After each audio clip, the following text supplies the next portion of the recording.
Hello world, welcome to the 59th Climate Change Emergency Awareness Protest. It is January 24th. This is the 59th one of these, as I said. Next week will be number 60. That'll be on Thursday, not Friday, January 30th at 11 a.m. Presently, we're in Gettysburg, Pennsylvania, USA, sorry. Presently, the CO2 level had hit 2 days ago, 415.79. That is the highest ever recorded. We're not even into May yet.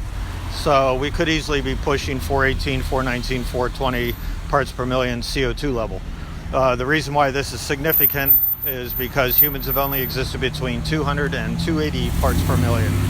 So we're somewhere around 135 or so above the allowable limits in order to survive and not have drastic changes happening to us as a society or to life on Earth.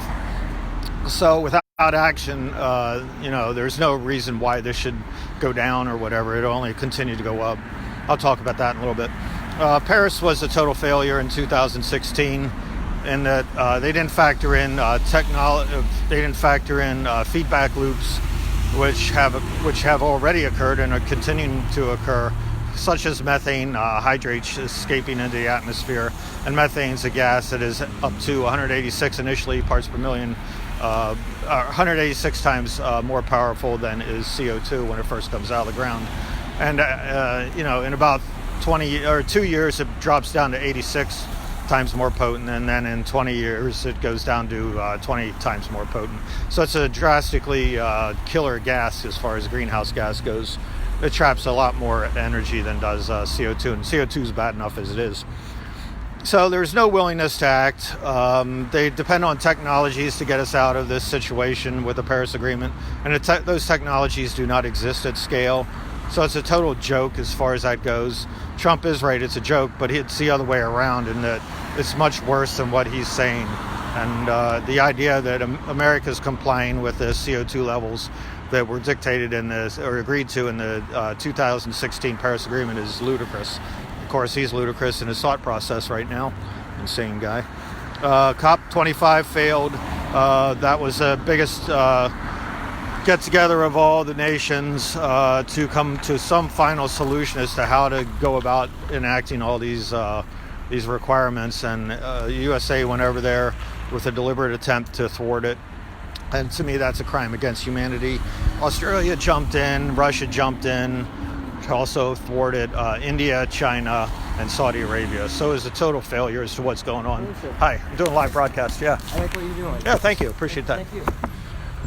So you have the Doomsday clock that came out. And it's 100 seconds till midnight right now, which is the closest it's ever been to utter destruction of the planet. They factor in nuclear proliferation, lack of nuclear agreements, but most importantly, it's the climate change. This is a thing that won't go away at all. It's a horrible situation we're in, and without action, we're not getting out of this. You could control nuclear weapons, but you cannot control the environment. And Mother Nature the Earth will purge herself of all life on Earth and start over. So the idea of we can just coast and not do anything is ridiculous. The writing's on the wall. We're seeing Africa already, people are dying, and all the island nations. And then you also have Australia, which is just under a horrible situation right now. And they're the first white people world country to experience this. And it will spread to America and the other countries of the world as well. Brazil's in trouble. The rainforest, the indigenous people are being murdered who are trying to protect the indigenous forest. Police all over the world are arresting people who are climate change protesters who are trying to save everyone, and they're keeping people in power that are trying to kill everyone. So you're in a fascist situation no matter what country you're in, believe it or not. Extinction Rebellion is correct. It's an unjust government going on right now, but it's the one that was elected because people are being fooled by the media and their politicians saying everything's okay or it's a hoax or people are naysayers or doomsdayers or whatever. But the doomsday is coming, and it's coming quickly here. All we ask is that that people tell the truth. It's not easy coming out here every day. I hate speaking in front of people. This is not my thing at all. I mean, I can do physical activity like running or whatever in front of thousands. But as far as speaking in front of people, this is difficult for me. But this is the 59th one of these things, and it's getting pretty easy, which really sucks because I shouldn't be out here doing this at all. There should be hundreds of people out here by now for 59 one of these, and I shouldn't be in control of anything. It should be controlled by people who are actually good people as far as rallying people and everything. Obviously, I don't do a good job, or people, most likely, are just lazy and think that an election will solve all their problems. It's not going to solve your problems.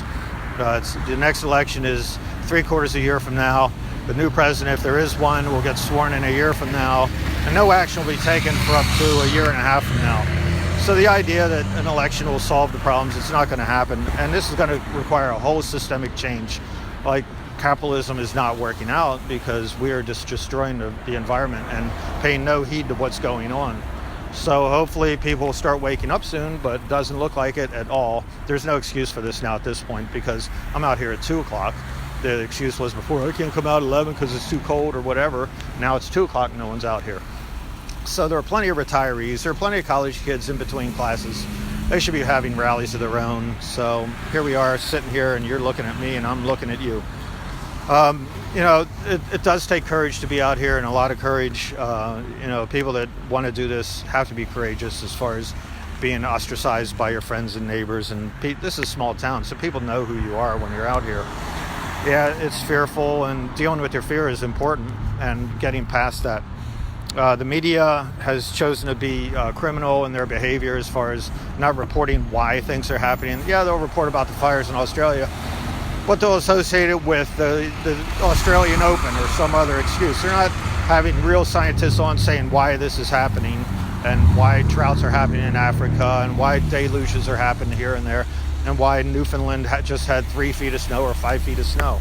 So, it doesn't take a brainiac to figure out that the media is actually culpable in all this situation, and they're going along with the politicians. So they're criminal in their behavior. Sorry, your NBC, ABC, CBS, Fox Television, all of them are criminal. Anyone that's kind of pulling their weight is PBS Television at the news hour from 6 to 7 p.m. here in the United States. You got politics and survival, and they shouldn't be linked, but they are. Trump went to the Davos conference in Switzerland recently and said that Greta Thunberg was a doomsdayer and a naysayer and, very pessimistic in her attitude. Yeah, that's called being realistic.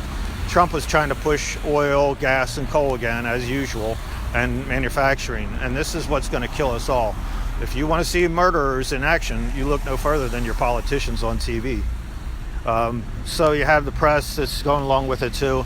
They're playing off the Trump and Thunberg duel as if it's a funny situation. And this is a life and death situation going on at this point. Greta recognizes it as life and death, and the media does not, or they're trying to get ratings. And this is not the time to score points. The boxer's on the canvas, and you don't keep kicking him when he's down. And we are the boxer that is down. So Mother Nature, as I said before, will take control and deal with us and deal with all life on Earth and shake us off like a flea. So Bernie Sanders, I dealt on the Republicans. They're a bunch of idiots. They don't want to recognize they're greedy bastards who are criminal in their behavior. But then you got the Democrats who, for the most part, aren't going along with the climate change issue. Yeah, they'll mouth it, but you don't see any new proposals. You don't see them talking about it every minute. This is a life and death struggle at this point. So yeah, Bernie Sanders is saying that we have, and he's the only hope we have for anything, and yet he's saying we have 10 years tacked on this, which is totally untrue. We don't have 10 seconds, we don't have 10 minutes. We had 10 years, 30 years ago tacked on it. And it's too late now, and we got to get on this in a hurry and, start working as a team, Republican, Democrat, Independents, all together and getting things going. So the political issue has become a survival issue, or the survival issue has become a political issue, and the political issue has become a survival issue. So we really need to get on this, and, this is, as I said, life and death. We can't wait for the next election in 2021 to get things done, as far as really getting things enacted. By 2023, everyone will know someone who's profoundly affected by climate change. By 2026, all will be affected. You, me, everyone. We need boots on the ground. We need people actually out here and to start putting pressure on the politicians to do that. Tanya's here. Hello, Tanya. Hi, guys. So, act, as Greta said, act as if you love your children. about this issue. And if you're not doing that, you really truly don't love your children. I'm sorry. Take this on the chin and deal with it. Look across the table at your dinner and realize you're not doing what you need to do to get this done. You hate your children, obviously, if you're not going to come out here or do what you need to do to get things done as far as climate change goes. They will not survive into old age. They probably won't survive another 15 years the way we're going, and I suspect it's a lot sooner than that. So the next rally is January 30th, Thursday, 11 a.m. This has been a Tough Love Talk. Tick-tock, the Doomsday clock is now at 100 seconds to midnight. It's the closest it's ever been, and these are scientists saying this. So we're in deep trouble, and y'all better start acting as if we are in deep trouble. So wake up, people. Bye.